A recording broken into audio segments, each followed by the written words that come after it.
Hello and welcome to the top Hearthstone cards of the week, where we look at the top cards from the r/custom Hearthstone subreddit and a user submission.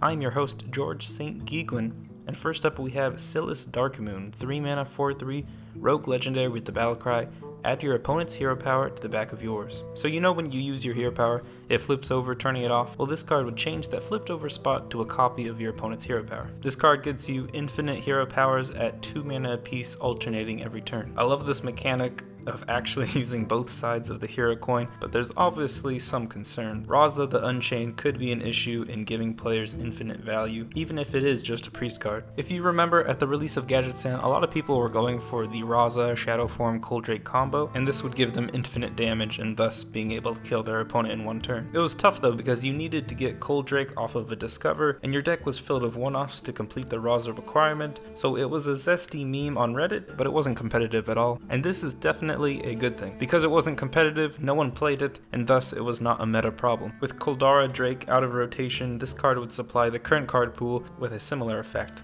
The differences between the Kuldara Drake combo and this card's combo is that there are more hero powers in the game right now than ever. With this said, I think that combo with this card and Raza is way too inconsistent to see play often enough where it would actually be annoying. Let me know if you agree with this, if you think it would be a problem, but let's just say Raza and any OTKs weren't an issue. I think copying your opponent's hero power is a really fun thing to do. This card's a lot like Sideshow Spell Eater, which is in Wild, but I think alternating the hero powers adds a lot to it. Plus, a meta of new, stronger Death Knight hero powers can make Silas better or worse than just copying your opponent's hero power. Some noticeably interesting hero powers would be Paladin's 4 Horsemen, where for 10 mana you can summon 3 horses, making every turn you use your hero power just once an actual threat. Another one would be Void Form, because I don't really know how the refresher mechanic of a hero power would work when it's on the back of the coin, and I'm glad to say that I don't think any Death Shadows exploits could work, where you play the Rogue Death Knight and then you play 2 Silas Darkmoons, because any passive hero power wouldn't flip over like the coin, and thus you'd never actually be able to play your opponent's hero power. If you were somehow able to get 2 Silas Darkmoons though,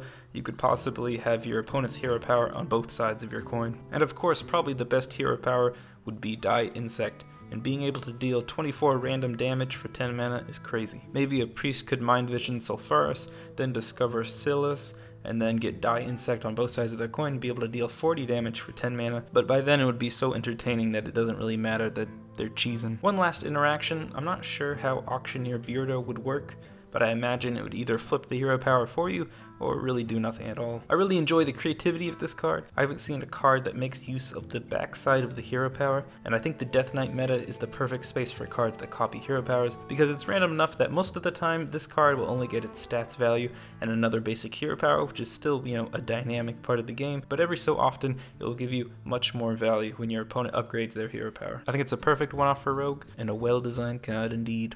Next up we have Lyra the Frozen Shard, 5 mana 3/5 legendary elemental for Shaman that reads, whenever you freeze a minion, add a random Death Knight card to your hand. We already know that Death Knight cards are really powerful, and we know that Freeze Shaman is not a thing that works yet, but by combining the two, can Freeze Shaman work? Well, I think the problem is this card is way too powerful. Yes, I think this could make Freeze Shaman playable, because it really needs an overpowered card right now for it to work, but giving an archetype one overpowered card rather than a few good cards leads to other overpowered decks that just run the best cards and just stick this in because it is one of the best cards. You could see this in Aggro Shaman, where Tunnel Trogger, Doomhammers, and Totem Golems were used in aggro. Instead of Overload creating a deck that had strong turns and then stagnant turns where they would have to pay back their mana, Overload became aggro, where you were overloaded every turn, but you kept on playing low-cost Overload cards. It was a dark time. That's why I think this Lyra plus an okay card like Glacial Shard, Burlock, or dare I even say Cryostasis could prove to be a viable deck that doesn't run any other freeze, but instead just has strong Shaman cards with that little freeze combo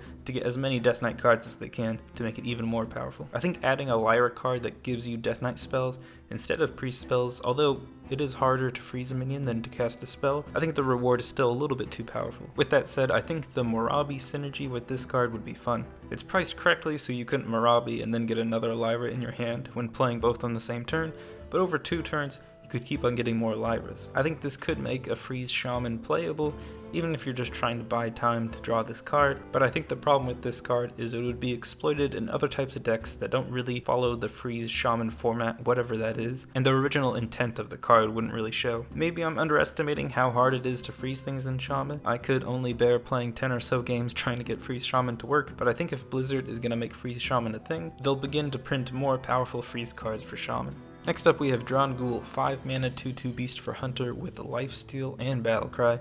Give your beasts Death Rattle, summon Dragool. So Lifesteal isn't really a part of Hunter flavor right now, but I think this card fits well and could really help a mid-range Hunter against aggro. This card is a lot like the spell Soul of the Forest, except it requires them to be beasts and it summons 2/2 with Lifesteal, which makes it a lot better. I really like the idea of beasts board buffing and a controlling nature, like giving them Lifesteal. Maybe that's more the flavor of Druid, but Beast Druid was never really a good thing because all the beast synergies were pretty clunky. I think including some beast buffing could be good. Now they would have to be careful with these cards. They have to be like Infest, adding long-term value but not necessarily improving aggro Hunter. A card like Unleash the Hounds would be a staple of this deck type. I think being able to use the beasts Hunters have right now with buffs that lengthen the time Hunters can stay in the game would open up a bunch of different Hunter decks like Build-A-Beast, Professor Prudence, and N'Zoth Hunter. I understand the struggle of trying to make a Control Hunter deck that actually allows you to compete and get value from Build-A-Beast, so I think more cards like this that can heal Hunters, and then also cards that can get draw for Hunters, would be the way for them to have more controlling games,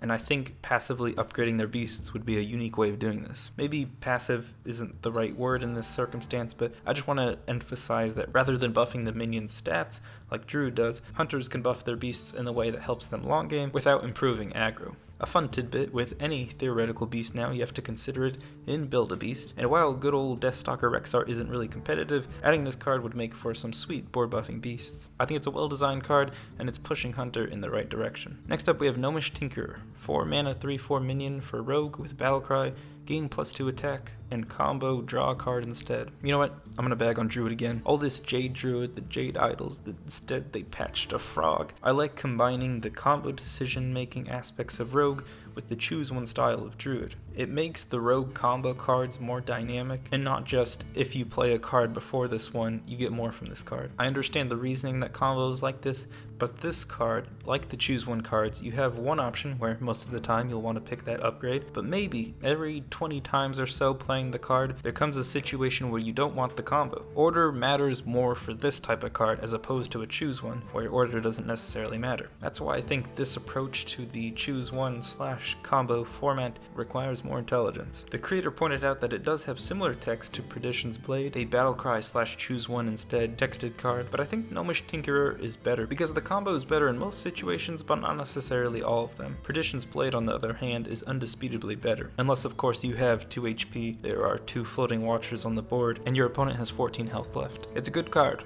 Well done. Last but not least, we have Purge the Cowardly Dog. I said it.